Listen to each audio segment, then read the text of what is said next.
something touched me in the back with a big head and eyes. Was those people.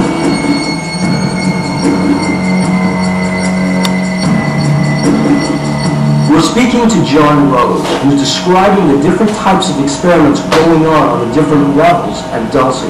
And he's confirming exactly what Thomas Costello said, that on levels 6 and 7, that's where some of the darkest experimentation is going on. They call level 6 Nightmare Hall. This is where all the genetic experimentation is occurring, where they fuse animals and humans together. And John Lear showed me his drawings of the Costello photographs, in which there were body parts in vats of morphed human beings in cages. Absolutely. Oh, that's even real, though. I mean, I saw the pictures, Pat, with my own eyes. Photographs or sketches? Everybody saw, about 2 or 3 years ago, a mouse with a human ear growing out of its back. Do you remember seeing that? I saw that. Remember, the military-industrial corporate complex is actually about 30 to 40 years ahead of us. So that means that at the time when these came out, chances are they were successfully fusing humans and other animals together as a precursor to what we're seeing now. Growing a human ear on a mouse could have some medical benefit, but that is so much different from aliens performing genetic experiments on humans. The human test subjects are housed in level 5, they're taken in, the experiments are done on level 6, then they're transported to level 7. This is the horrific area. Guards, like Thomas said, that they had the cages. They were told not to talk to anybody. These were half men, half other animals. Who was doing these experiments? Reptilian humanoid beings, the small grays. You're saying there are terrestrial reptilians down there, and there are gray aliens down there, and there are humans who are willingly helping to perform experiments on other humans down there. That is a nightmare. Why are you so shocked at humans performing other experiments on humans? I'm trying to separate fantasy from reality here. When you absorb all of the Dulce information, you have to ask yourself, do you dare risk doing research on mice where if you could use a human being, you could advance your research by 30 years? I just want to think about right now, is there a base? Is it possible? Back in June 11th, 1972, in the LA Times, the lead physicist for the RAND Corporation, he said that in 1972, the government had the technology to excavate tunnels across the United States and put maglev trains in that were capable of doing 10 to 14,000 miles an hour. Now, this is not science fiction. We have the capability to do it. These are U.S. patents by Los Alamos National Laboratories talking about thermonuclear boring machines that melt through rock just like you're taking a knife through butter. People keep thinking rock is hard, you have to break it down. That's what we've been misled to believe when it comes to tunneling. There are millions of patents, and very, very few of them actually make it to production. A lot of them don't even work. Is there anything that actually says these are real thermonuclear boring machines? I went to Bechtel in Las Vegas, Nevada, and put in subterrane, which is what they called one of these, a subterrane, into their computer system. These are images of the subterrane being tested up at Los Alamos Scientific Laboratories. The actual boring tips get superheated and they melt through solid rock. There's no excavation of materials that are needed. The rock penetrates, cracks, and presses liquid molten glass up through a lining all the way around. In the early 1970s, there are plans for a network of underground tube shuttles. There are tube shuttle systems leading out of the base. So we have these tunnels under the United States now. You're saying this is a reality?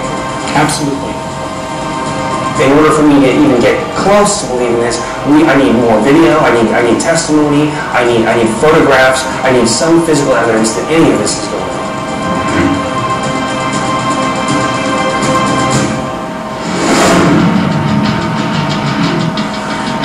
These revelations from John Rhodes are certainly explosive. In fact, they're monumental. But as an investigator, I have to entertain other possibilities. I have to look at what else could be happening at the Dulce base. So we will meet with Norio Hayakawa, a researcher who will give us some alternate theories about what might be going on at the Dulce base. In 1990, I brought a Japanese television crew right here in Dulce. We wanted to know what was going on. And strangely enough, we were arrested and detained actually by the police chief. We asked him why we were detained, and he didn't want to tell us anything. We asked him about the Dulce base, and he said he didn't want to talk about it. So we didn't confirm or deny. He didn't confirm or deny. That smacks to me of some kind of a cover-up. What were they trying to hide? How long have these stories about Dulce been going on? Well, this whole Dulce rumor started in mid-70s when cattle mutilation started taking place in this area, and then later on, rumors started circulating around that there is an alien base. So do you think that's part of the cover-up? What's in the base? There is something going on in Dulce. The sightings and cattle mutilations are facts.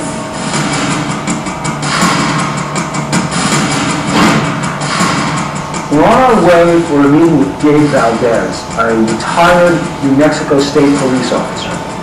Gabe investigated cattle mutilations 20 years ago, in which cattle, seemingly healthy, are killed, and then the soft tissue is excised from their bodies. We hope he'll share whatever he learned with us.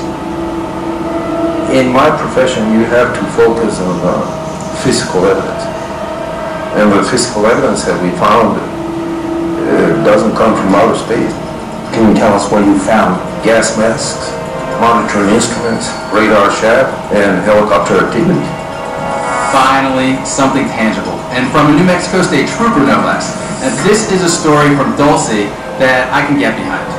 Well, I found out they were coming and marking the cattle ahead of time, and then later on they hit him with a tranquilizer, and then they take the lymph nodes out of it. The lymph nodes were consistent from each mutilation case. Then they would take more stuff out to kind of confuse people. And what about this argument that it's just coyotes or ants or some wild animal that's killing the cow? Coyotes don't wear gas masks. They're doing testing on cattle, and it's very apparent because he's found evidence. He has tangible things such as a gas mask, glow sticks, some sort of devices. It points to humans, not aliens. Were your people able to ever figure out what this research is about? We suspect that it's not disclosable. It's not the extraterrestrials, Gabe said. It's us. But who? The government? The military? Some unknown shadow government organization? Gabe wouldn't tell us. Who would be keeping this a secret? Well, because of the consequences. Gabe said the consequences would be too dangerous.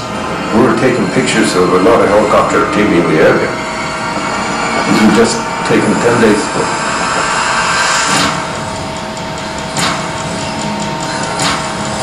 I think that if there was some kind of secretive organization operating here, they wouldn't have a huge emblem or logo on the side of their helicopter.